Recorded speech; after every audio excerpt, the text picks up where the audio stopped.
Hi everyone, I'm Dr. Debbie Pates. We'll get started in a minute. If you have a block or strap, maybe grab that for today's practice, and I'll see you on the mat in a moment.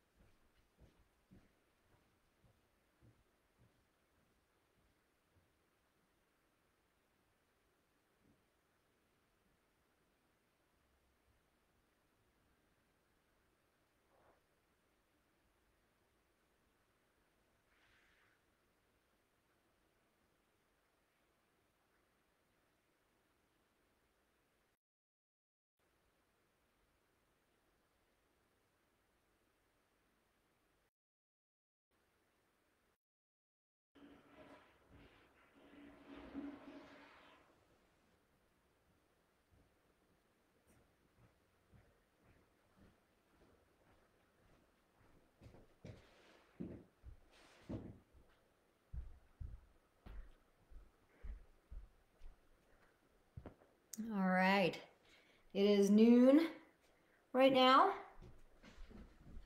So why don't we do some yoga? My name is Dr. Debbie Pates.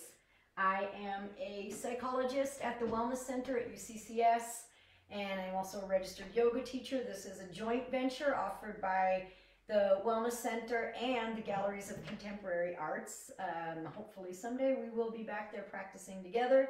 And in the meantime, we're still trying to keep on schedule doing some yoga. You might get an email if you're part of the UCC. I am going to be, I believe, on Monday the 15th. If Monday is the 15th of February, it's definitely, I think it is Monday the 15th. I'm going to be doing a 45-minute yoga practice through the Staff Association. I probably should have double-checked all this information because now I'm doubting everything I'm saying to you. But it is 45 minutes, and it is through the Staff Association. And if you're interested in knowing more about it, and you haven't gotten an email about it, then shoot me a chat. And that's enough announcements. Let's do some yoga. Child's pose. Put your head on the mat. Put your head on the mat. And if it's hard to put your head on the mat, put your head on a block. And let your brain rest. And maybe your knees are together, maybe your knees are wide, maybe your hands are by your sides. That's especially nice. It's also a position called Bija pose, seed position, or restorative child's pose, that your knees are together, your forehead's on the mat, and your arms are your body, palms facing up. And you're really, if you're in that shape, you're rounding, really rounding your back. And almost a little cave where you can feel your breath close and notice the breath coming in and out. Don't worry too hard about where your butt is, right? We can ruin our own yoga practice by needing, wanting, having this sort of craving for it to look a certain way, or for it to feel a certain way. We can judge ourselves based on the shapes of our bodies. I used to judge myself a lot in my yoga practice, and I remember I was in a class one time with a master teacher, and he was talking about some people. I could actually do this position with you later today, but he was talking about some people can't do this shape due to their bone structure. And that was so freeing for me, right? That it's not that I'm not doing the shape because my hips are too tight or because I'm a bad person, right? Isn't there that weird connection we make? I'm not a good person because I bone structure. And how can you be mad at your bone structure? I mean, I guess you can, but that didn't resonate with me. It's just my bone structure. That's why I can't do it. And that can be very freeing, you know. So just let your body be the shape it is, be in the shape that it is, be the weight, the height. This is your body, and being mean to it Doesn't change anything. It doesn't mean you have to be happy with what it is, but being mean to yourself about it, if it's something you can change, that doesn't help you change. It just makes you feel bad. So, your body to be, your butt to be as high off your heels as it needs to be based on where your body is. And breathe, creating this space in between what you were doing before you got on your mat and what you're going to do after, and allowing your here. And allowing this practice to be a practice of breath and of presence. And so when you find yourself, your mind drifting off to the thing you did yesterday, the thing you need to do later, just come back. And I'll try to remind you throughout the practice, just come back. And one of the ways that you can stay grounded through the practice is by really focusing on your body in the poses, right? The physical cues. And that's actually a little yoga teacher trick to keep you grounded, is if you're thinking about your hands on the mat, you're not thinking about all those other things. So let's incorporate a little bit of that in. If your arms are alongside your body, reach your arms out in front of you so that you're in an extended child's pose. And it doesn't matter if your knees are together or wide. Feel your palms pushing into the ground. Tuck your toes. Lift your knees. Come on into downward facing dog. And it takes some movements, pedaling out your heels if you want to, or shifting around a little bit, but make the movements, if you can, have the movements be the fidgeting that leads to stillness. So you're getting out what you need to in order to find stillness in downward facing dog. In traditional yoga, like the monks in the Hindu tradition, yoga was the getting out the wiggles in order to sit in meditation. So we'll play with that, right? We'll play with, find the shape, find the position, wiggle to get yourself into the shape, and then try to find stillness. So if you haven't yet, in downward facing dog, come to stillness. And let the breath be what continues the vinyasa, the movement. Vinyasa means moving with breath. Vinyasa also means placing with care. Placing with care. So as we move through our practice, also thinking about the transitions as part of your practice. Part of yoga isn't just being in down dog, warrior one. It's getting there. Moving carefully, honoring ourselves, honoring our bodies. Bunch of baby steps. Walk to the top of your mat to hanging ragdoll. Maybe you allow your heels to come toward the earth as you walk. You might need to come up onto your fingertips. Oh man, my cat is going bananas with like the window pull. I don't know if you guys can hear all that noise. It's pretty noisy here. Hanging in ragdoll, maybe bending your knees. A lot of us feel like we should straighten our knees in this position. And you can straighten your knees, maybe, if that works for your body.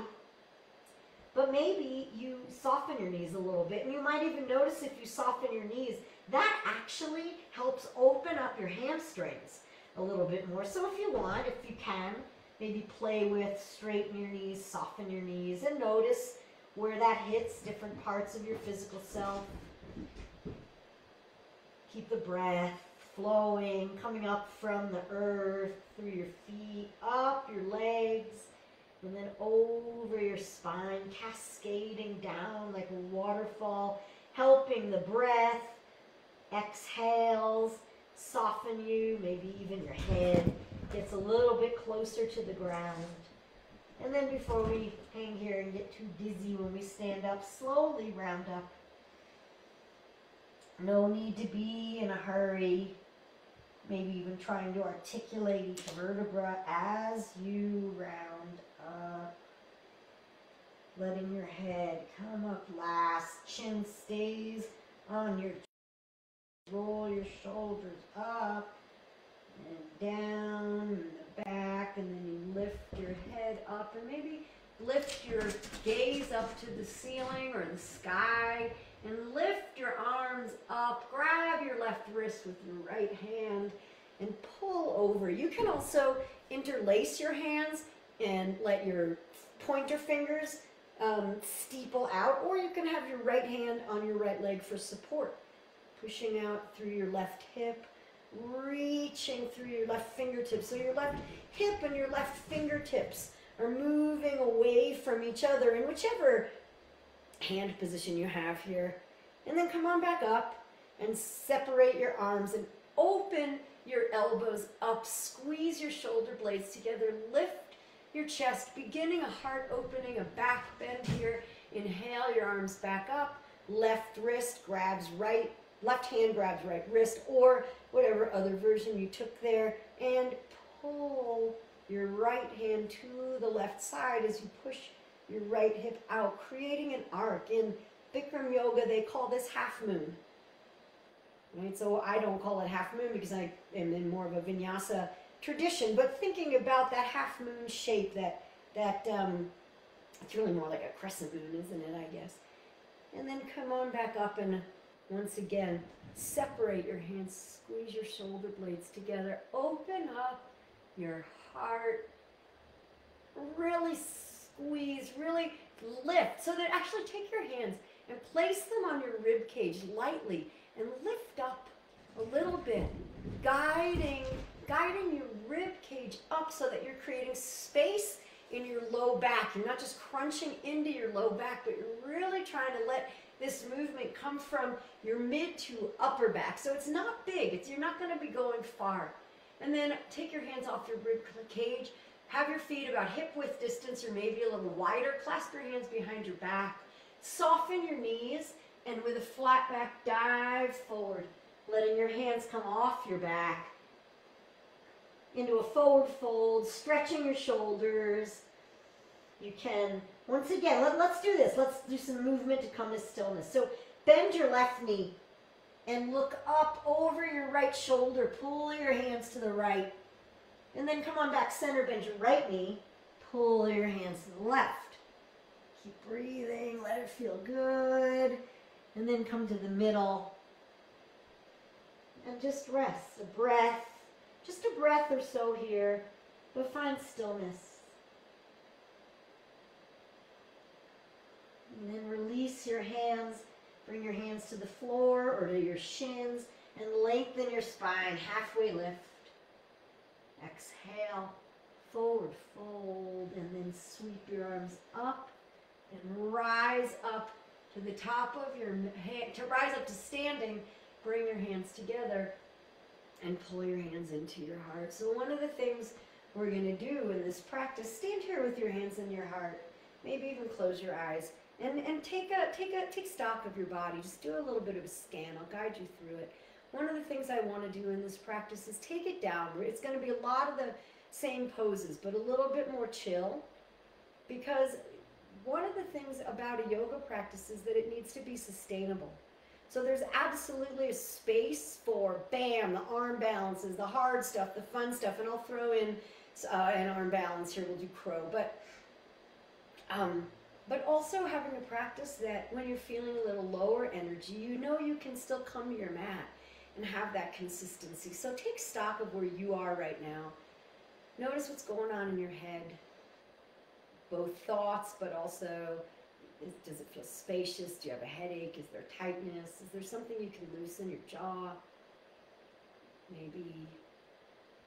And then down your neck, your shoulders. We won't spend a whole ton of time.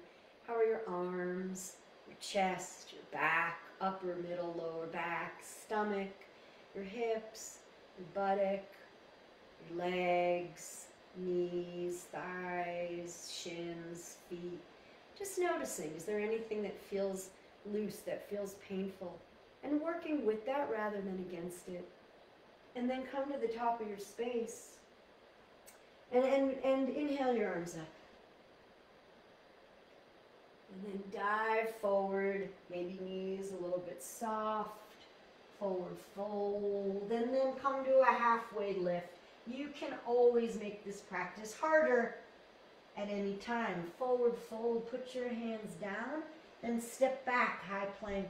So options here, you can drop your knees to the ground in high plank and take away some of the intensity of the pose, and then shift forward, knees on or off the ground, and lower all the way to the floor. Now let's start with some back bending. Cobra, inhale up, and then exhale, back down, chin or forehead to the mat. Inhale, back up. Do you want weight in your hands? Do you want to be pushing into your hands? Come on back down. Inhale, back up. Maybe you want to hover your hands and really feel your low back working here, your whole back working. Let's work the whole back side of our body. Bring your chest down again, your chin or your forehead on the mat. Straighten out your hands behind you, palms facing down. This is called locust pose, Shalabhasana. On an inhale, lift everything. Lift your arms, lift your feet, lift your chest. But not as high as you can, unless that's what feels good to you today. Just as high as what feels good. We're a little bit warm, but not much, right? So look for length maybe. You're reaching your feet out behind you, and you're reaching the crown of your head forward, and you're really sending energy through your fingertips, and then put it down. Put your hands underneath your shoulders, but push back. Take an extended child's pose, and from extended child's pose, tuck your toes, lift your knees off the ground. Come on into downward facing dog. And then come to the top of your mat. Bunch of steps or hopping, halfway lift, lengthen. Exhale, forward fold, and sweep up. Rise up to the top of your space. Rise up to standing. Bring your hands overhead. Bring your hands together and bring your hands into your heart. Inhale your arms back up. As if you're moving through gel or water. Dive forward so you don't need to be in a hurry. Be curious about what slowing down feels like. Lengthen. Lengthen and unfurl your spine. Keep your head neutral, right? Your neck is part of your spine, so you're looking down. And then forward fold, plant your hands, step back, high plank, knees on the floor if you want, or not, lower down. Chaturanga this time, or cobra. Come to upward facing dog. And downward facing dog. So you can always do that move where you drop your knees and go back into child's pose and then come to downward dog that way. That's a move from a style of yoga that I can't remember the name of. I can remember the people who did it. It's David Life and Sharon Gannon, but I don't remember the Jiva Mukti. So that's from Jiva Mukti. Rock forward. We'll practice it. Do chaturanga. Do upward facing dog. And then from up dog, put your knees down. And shift back into child's pose. Tuck your toes. Lift your hips. Downward facing dog. All right, so experimenting with gentler ways to still have consistency within the practice, which doesn't mean not doing the poses. It doesn't mean not doing a practice. Look in between your hands and make your way to the top of your space. Lengthen up halfway. Forward fold. And then sweep your arms up. Rise with a flat back. Bring your hands together over your head. And pull your energy into your heart. Inhale your arms up. And this time sink into chair, Utkatasana. So have your knees either together and your feet are together, or have your feet parallel and your knees parallel. Have your arms in a position that works for you. And I don't know what that's going to be. So you want to be able to be in this shape. And again, a sustainable version, or take it as hard as you want today, right? But maybe play with. You don't have to go, just because you can bend your knees all the way down like that, you don't have to. Maybe you don't want to go that far today, or maybe you do. Just because you can have your biceps by your ears doesn't mean that's right for you today. Maybe you want to bring your hands into your heart. And actually from wherever your hands are, if they're not in by your heart, bring your hands into your heart and send your right hand behind you and your left arm in front of you, taking a gentle twist in chair here. Maybe look back at your right hand if you can, trying to glance at your right thumb, and then bring both hands back up. Stand up for a moment. Hook your thumbs on, straighten your legs, give your thighs a break. Hook your thumbs and bring your biceps. Stand up straight. And you're not trying to do a back bend right now. If you can do this, bring your biceps by your ears or as close to behind your ears as possible. And then pull your thumbs up. You're creating space like in your armpits. And then start tracing, pulling your hands back, look up, and again, squeeze your shoulder blades together, lift out of your low back. You're trying to open in your upper and mid back. And then come on back, Utkatasana, left hand behind you, right hand in front of you. Try to keep you're twisting your upper body. Try to keep your torso and your knees facing forward. Maybe staying here, maybe standing up a drop, maybe sinking down a little lower. Come on back up, Utkatasana chair, and then dive forward, straighten your legs. Halfway lift, inhale. Exhale, fold. Put your hands down and step back. High plank, knees on or off the ground and lower. Inhale is a lifting of your heart, pulling your shoulders back, almost trying to drag your body forward. Your shoulders go back and you're trying to drag your body forward. And then through child's pose or lift your hips downward facing dog, however you want to get there. And lift your right leg up. Bend your knee. Open your hip. And check in, right? One of the things I love about doing similar movements from one practice to another is it really, if you're willing to listen, gives you a chance to see where your body is today. Bring your right leg back up and look in between your hands and step your foot all the way through. Put your right foot by your right hand. Try to get your knee and your heel in line with each other. So if you need to shove your foot up, do that. And then drop your left knee. Again, a sustainable practice, but you don't have to drop your left knee if you don't want. If you did, untuck your left toes and rise up. Here's what in a vinyasa tradition we call crescent moon. Very nice hip opener. If you sink into your right knee, you really can feel the front of your left leg, that hip flexor opening up here. Remember to breathe. Let your breath keep you grounded in this moment. Put your hands down, one on either side. Oh, well, we're not quite on either side of your right foot. A little bit in between your right foot and your left knee, and shift back. Half splits. Ardha Hanumanasana. Straighten your right knee as best as you can. Flex your right foot. And then if you can, so we're always looking for length. If you can, walk your hands toward your foot. Maybe you can get to your foot. Maybe you can get beyond your foot. Maybe you can barely move your hands at all. But again, don't judge yourself by what this shape looks like when you get there. Just put in the effort and be present with what's showing up. And if you're doing your best, what else can you do? What more can we do than our best?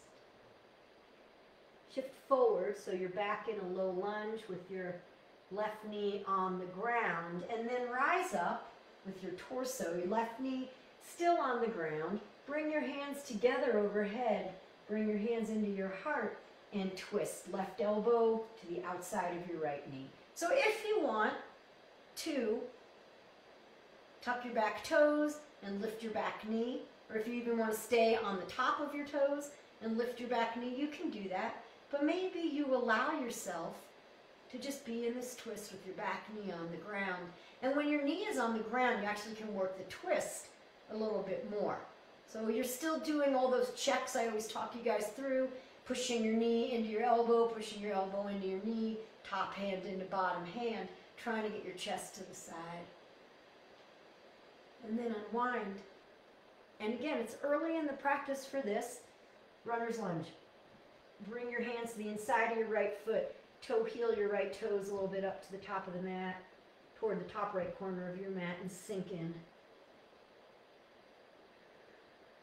Breathe.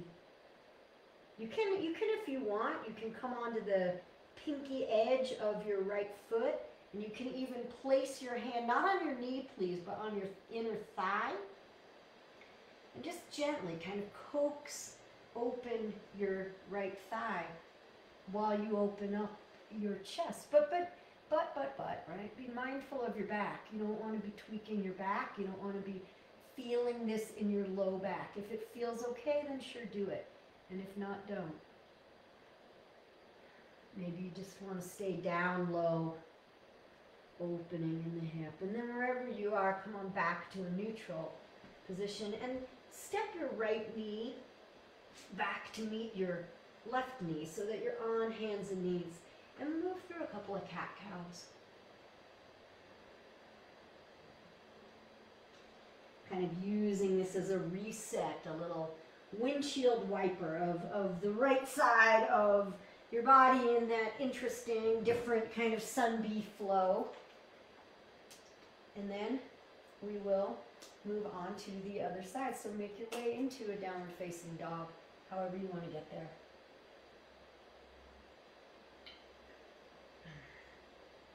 And from downward facing dog, lift your left leg up.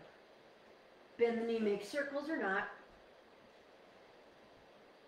Noticing how this side of your body is showing up today. Noticing how this movement feels on maybe your wrists, on your shoulders, on your hips, wherever you feel it.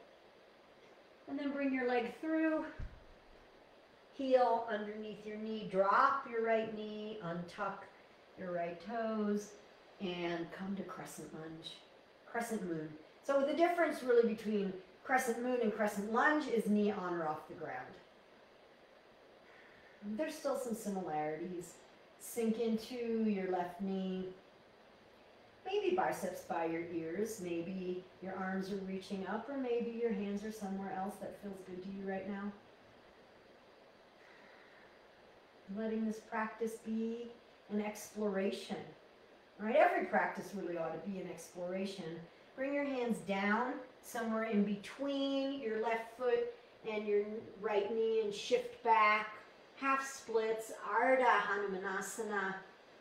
Walk your hands as close to your right foot as possible, maybe even past it, which would have to do with the length of your hamstrings, the length of your arms, maybe the length of your legs in general, right? But don't judge yourself. It has nothing to do with what kind of person you are, right? You're not going to be judged eternally by how close your feet are to your foot, your hands are to your foot. Your feet are always pretty close to your foot. Funny how that works. Come on back into crescent moon. Reach your arms up. Bring your hands together, and let's turn this into a twist. Right elbow to the outside of your left knee. And again, if you would like to, tuck your toes and lift your back knee, or keep your toes as they are and lift your back knee, you could give it a try. Or you can give a try just keeping your knee on the ground and being okay with that. Being okay with not needing to go as hard as you possibly can every single time. And then unwind and come into runner's lunge. Right, hands on the inside of your left foot, bringing your left foot up toward the top of the mat. And again, if you want to just sink down, go ahead and just get juicy with it. Otherwise, maybe you want to experiment with, you'd be more up on your right hand on this side and coming to the knife edge, the pinky edge of your left foot and rolling open. You're pushing on your thigh. You don't want to be putting pressure on your knee in a direction your knee is not actually supposed to bend, all right, which is partly why you're coming up. You want to try to not sickle your ankle there, but keep it as if it's a lever, opening up your heart and your chest to the left side. And then come on back.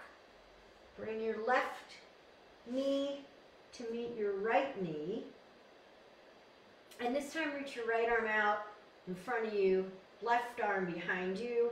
Bend your left knee. Did I say left arm behind you? Right arm in front of you, left leg behind you. Bend your left knee. Reach back and grab your right foot. Your left foot with your right hand. Oh my goodness. And kick. Let the kick open up your shoulder. Not going to be there that long. Release. Reach out in front of you and put your hand down, put your knee down, and just switch sides. Reach your right leg behind you. Reach your left arm out in front of you. Bend your right knee. Reach back with your left hand. Grab your foot and kick so that you're opening up your shoulder, maybe getting more stretch through your leg, maybe getting some opening in your arm, and you're certainly working strength here too. And then release, arm out in front of you, leg out behind you. Just drop your right leg back behind you straight. Bring your left leg to meet it so that you're in high plank. Chaturanga, upward facing dog, downward facing dog. Drop your forearms to the mat. So we're in dolphin, and I know I said this is going to be a sustainable practice, a more gentle practice. So can you, if you're in dolphin and your feet are further out behind you, that makes this shape easier to be in. If you want to make it harder, walk your feet toward your elbows and shift so that your shoulders are more over your elbows. But if you're doing that, ask yourself why. Why do you need it to be harder today? And if you can come up with a good answer, then awesome, do it. If you want to take the forearm balance here, go on. But maybe you just hang out, working some shoulder strength without needing to push it too hard. How's your breath? Are you still breathing deeply?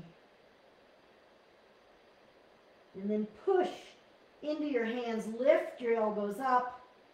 Find downward facing dog if you need to readjust your hand or foot position here. And then look in between your hands and make your way to the top of your space. Walking, jumping, big steps, bring your big toes into touch. Halfway lift, lengthen. Exhale, forward fold. Bend your knees. Knees and toes are touching. And come on up. What do you call this guy again? Oh my goodness. Utkatasana, chair pose. Wow, that's weird. Forgot that word. Bring your hands to your heart. This is why I wanted your knees to be together. Because when we do the twist, sink down low this time. Try to get your elbows as close to your knees as you can, and then twist. Bring your right elbow to the outside of your left thigh. So for me, I can't twist as deeply as I like to ultimately be. So I take my right hand and I put it on my right thigh, and I just use it for a little bit of leverage there so I can get my left elbow a little bit deeper. Twisting and rinsing. And then release. Forward fold, separate your feet, and let's do gorilla. But what I want to do to get into gorilla is bend your knees so much that your chest is on your chest, your thighs, and your stomach are all one here. And then hands slide under your feet, palms facing up, or you can grab onto your big toes. Shake out your head and begin to get juicy. So does that mean you want to just stay here, right? Maybe just staying here. Staying here and letting the blood flow to your head.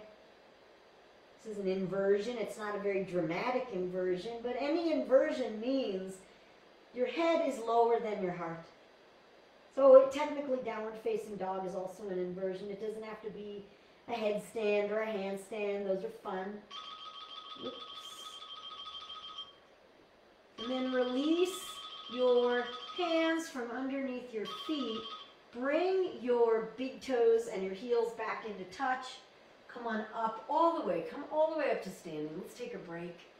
Lift your hands up overhead and then sink into chair. Bring your hands to your heart and turn to your left, turn to your left, turn to your left, and then twist. Maybe you put your left hand on your left thigh so that you can hook your right elbow a little bit more deeply if you want. If that feels like something that would be nice to you, you can also try it and then decide you don't want to do it. And then release. Forward, not quite forward fold. Toe heel your feet out, almost as wide as your mat. Toes can be facing out. And let's come on into a yogic squat. So here's where we're going to play with crow. And I'm going to give you a couple of options. So first of all, in yogic squat, don't do what I'm doing if you can go lower. I can't go lower. I know I always say this, but I feel like I need to say it every time.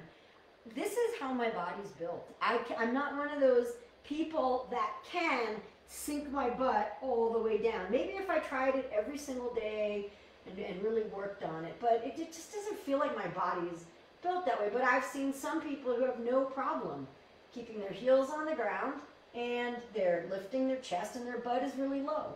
So awesome. So if you're comfortable and you want to stay here, it's a beautiful hip opener, then do so. If you want to move into, you can also actually make it harder and make it a thigh burner if you on purpose come up.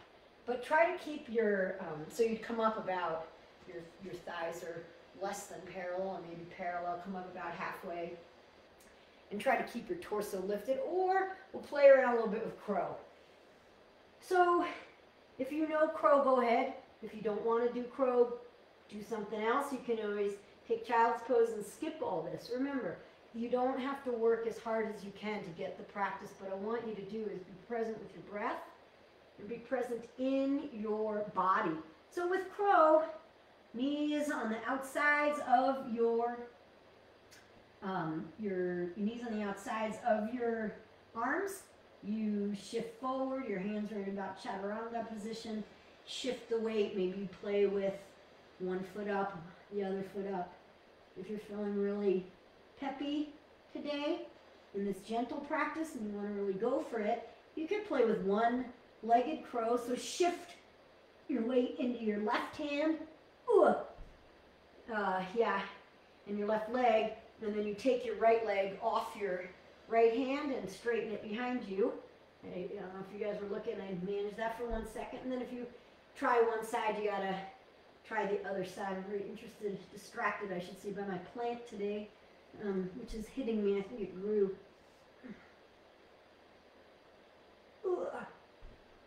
And then wherever you are, drop your knees to the ground. Come on back to, if you're in the squat, bring your knees center, drop your knees to the ground, and keep your toes tucked. Toes pose, stretching out the ligaments. Bring your hands to your heart, maybe close your eyes and just breathe and allow yourself to be in this shape without panicking. And if you can't be in it without panicking, then get out of it. That's not the point of yoga. The point of yoga is to try to put yourself into these shapes and stay calm. I know that for a lot of us, this one is a tricky one to stay calm in. Let's do a wrist stretch. So turn your hands up and then put your hands on the ground in front of you with your fingers facing your knees. Untuck your toes. Come onto the tops of your toes, your toenails. And then, so from kind of a hands and knees position, let your wrists dictate this for you. Begin to shift your hips back, keeping the palms of your hand, the heels of your hand on the ground. So stretching the insides of your wrists. This is a very good counter pose for all the positions, the things we do that cause carpal tunnel, but it also can be pretty intense. So that's where I say you don't know how far you're going to go back until you listen to your wrists and what they say that they're okay with you doing. And then sit up, just sit back onto your heels, your hips on your heels, and roll your wrists around a couple of times, maybe wiggle your fingers a bit. And then separate your feet wider than your hips, Virasana, hero's pose. So if you have a block, you might want to sit on your block here if your butt doesn't go to the ground in between your heels. If you are comfortable moving back, laying on the ground, coming halfway down, do so. But again, it's not about how far you get. It's about listening to your body, checking in, seeing if this is right for you today in this space. And you breathe, and you move away as best as you can from judgment, right? Maybe that's the whole point of a yoga practice, is to notice judgment, judgment of self, judgment of others, judgment of our breath, of our bone structure, and recognizing that it doesn't really serve us. We are where we are anyway. If you are on your back, come on up. Hands and knees. And tuck your toes and just come on up to standing. Doesn't need to be super elegant. And let's do a little bit of balancing. Come to the top of your mat. And if you have a block, you might want to grab your block. We're gonna, yeah. Okay, so stand at the top of your mat. And if you're using a block, which we're gonna do to move into half moon, vinyasa style half moon, have the block somewhere on the right, top right edge of your mat here. And simply stand up in Tadasana, mountain pose, arms, shoulders are open, shoulders are rolled up, back, and down in your palms, open to the front, kneecaps lift, quads engage, shift your weight into your right foot and begin to move into airplane. So your arms, maybe even lift your arms a little bit up behind you, engaging your triceps, moving your arms off your back as you shift forward, trying to keep your leg and your torso in a straight line with each other so that you don't come down further than your leg. You're hinging on your right, top of your right leg there, your right hip, I guess. And have humility. It doesn't matter how far you go. It isn't about that. Just experimenting. Experimenting maybe with not going as far as you can. And then bring your hands into your heart. And now bring your torso more even to the ground if it wasn't, as your left leg continues to come up. And then open your right leg, right arm toward the ground, and your left leg up. So your right hand comes down, maybe on your block. You move into Ardha Chandrasana, half moon.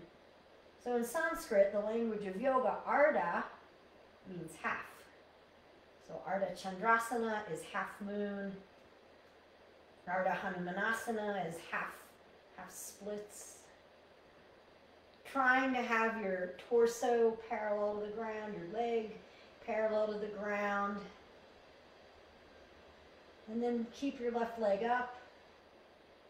Bring your torso down, both hands on the ground. You're in half splits. And then drop your left leg back onto the floor. And first, let's come into pyramid pose.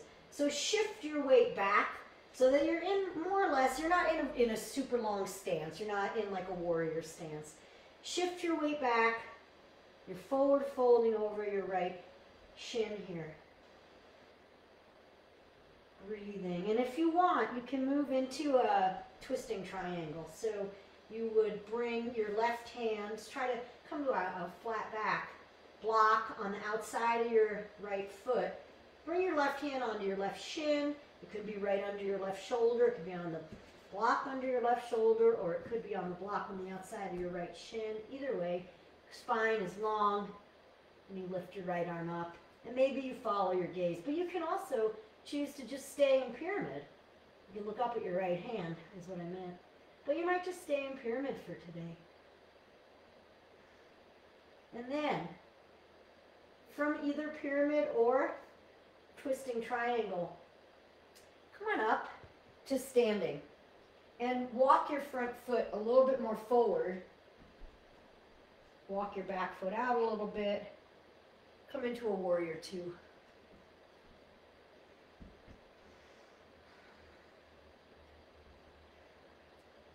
And find stability here. Your groin is dropping and your torso, your chest, your rib cage is lifting. Your arms are reaching away from each other. Your knee is reaching forward. Flip your right palm and reach your fingertips back and away from your right knee, creating length. Maybe your left hand comes behind your back. Maybe it slides down your right leg. And then come on back, warrior two. And then just step up, top of your mat. Same thing, other side. Have your block, if you're using it for half moon, on the left side of your block, of your mat. And first find Tadasana. So we're not in a hurry to get anywhere. We first stop and we commit to this shape, this tall stance. And then maybe while we're standing here with our arms by our sides, palms facing forward, maybe you lift your hands almost up behind you, just a drop, and notice that your triceps engage. And then shift the weight to your left foot and begin to teeter-totter forward. Your torso goes down and your leg rises, and you try to keep them in line with each other, and you try to keep breathing. You definitely keep breathing. If you stop breathing, then back out of the shape until you can find the breath again. Bring your hands into your heart, and as best as you can, torso comes parallel to the ground, as does your right leg. Bring your left hand down to the block or the floor, if you don't need the block. And open your body up to the side, half moon. Looking for length, looking for space in between the vertebra. Breathing. Doing the best that you can. Again, what else can you do? And then half splits. Just a brief moment with both hands on the ground. Bend your left knee. Step back. Shift your weight back. You're in pyramid pose. Forward fold over your left leg. Stay in pyramid or half twisting triangle. So right hand either under right shoulder, on left shin, or on the block or floor outside. Try to flatten your back if you're doing twisting triangle. Left arm up. Maybe look at your left arm. And don't judge yourself either way based on which one you picked. Don't judge yourself as lame because you didn't try twisting triangle. And don't judge yourself as great because you did. Come on back to pyramid. Come on up, stand up, and find warrior two. So you might need to straighten, or I mean widen your stance a bit. Bend your left knee.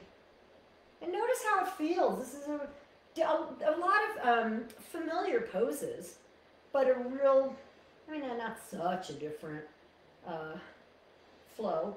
But right, we don't usually come to warrior two for the first time this late in the practice. Notice how it feels. Flip your left palm and reverse. Left hand moving back as left knee stays tracking forward. Maybe your right arm comes behind your back. That feels good. Back to warrior two. Straighten your left knee, sorry, and step up top of your mat. Let's do a tree. Let's do a tree pose. So bring, you pick which side. Ground into maybe your left foot. That's the way I usually do left foot anyway. And bring your right foot up. Maybe all the way up onto your thigh, maybe in your hip crease, but maybe just onto your ankle. Maybe today you even keep your toes on the ground. Wherever you are, lift up out of your left hip. You can keep your hands by your heart, or you can take a different version, a different arm position. And then release and simply shift sides.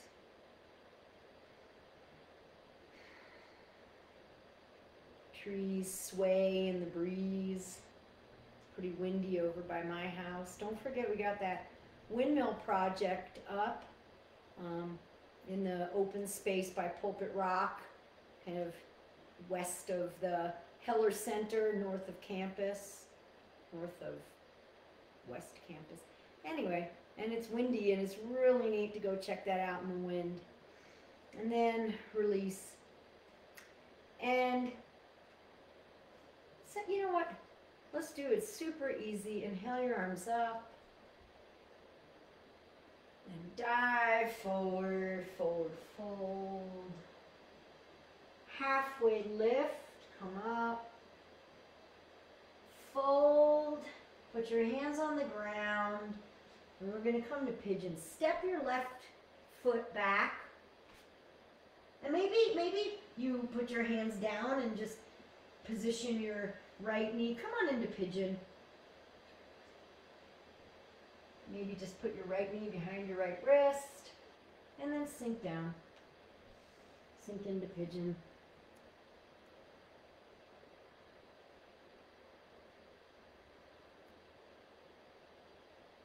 Just a few breaths here because we're going to do a different hip opener as well.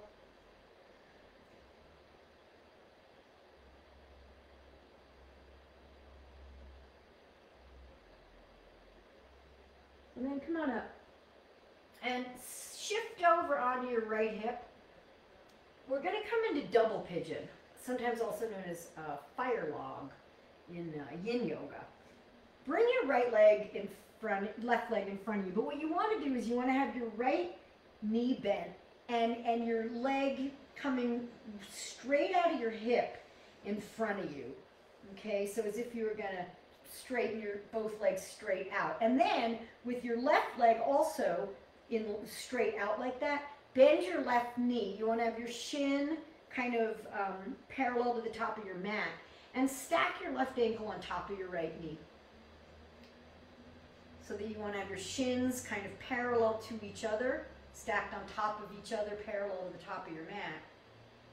Now, again, if you're looking at the screen, you'll see my left knee is way high up off of my right ankle. This is the shape I was telling you that Paul Grilly, who is a pretty well-known yin yoga guy, he would say, he's the one that said, if you can't, some people can be really super flat, and maybe you're one of those people. And it has to do, according to him, with the shape of your hips, with the shape of your bones. So what a nice gift to not say, oh, my hips are tight, oh this, oh that person's better than me, blah blah blah. But like, whatever, it's my skeleton. I can't be mad at my skeleton. But you're still, wherever you are, you're still working on opening your hips. You're still getting the benefits. Hopefully I didn't blab too much. If you're not feeling anything here, you can bow forward. But for time, let's move on. So let's do pigeon, other side. So keep your left knee bent and swing your right leg behind you. Come into pigeon with your left knee in front of you. And just again, a few breaths here, and then we'll shift and we'll move into double pigeon on the other side. But don't rush through pigeon. Instead of saying, I know it's only a few breaths, let me not rush into it. Rather, the opposite. Just dive right into it. Just, oh, pigeon, yeah, let me get it while I can. Everything is over too soon. Maybe even life. Get it while you can. We have no guarantees. So sit up. Shift over onto your left hip. Have your left thigh coming straight out. Bring your left shin parallel to the top of your mat, and then stack your right ankle on top of your left knee. And of course, because no sides of the body are the same, this is going to be a different experience than the other side of your body. And part of the reason I had the strap is because I wanted to do an arm position with this, which I forgot. Rats. Anyway, next time.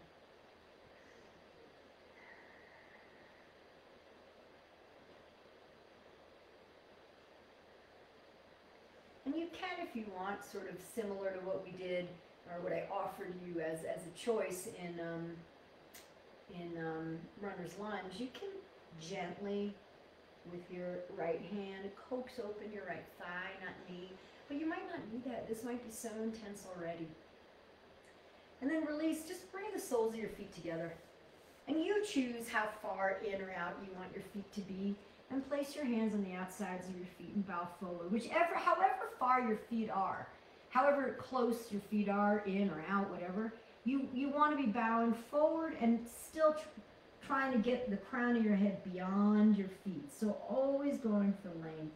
And if you want to drop your chin to your chest and get some roundness in your upper back, stretching your neck, go right ahead, of course.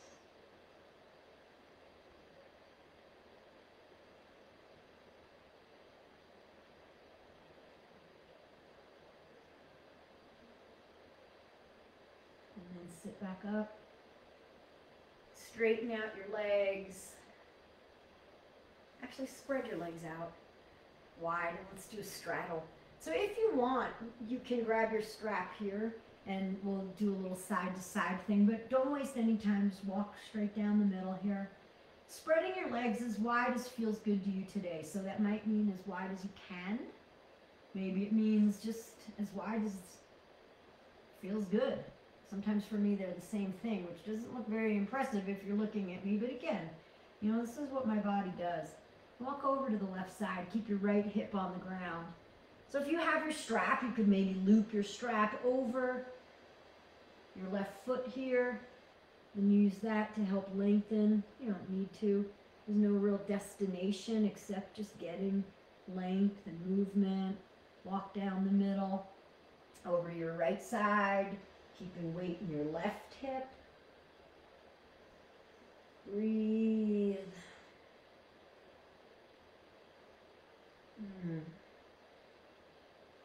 Shifting energy, moving your body.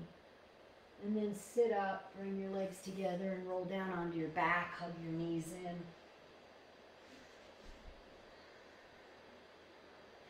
Keep your right knee in, let your left leg go long on the ground, spinal twist. Left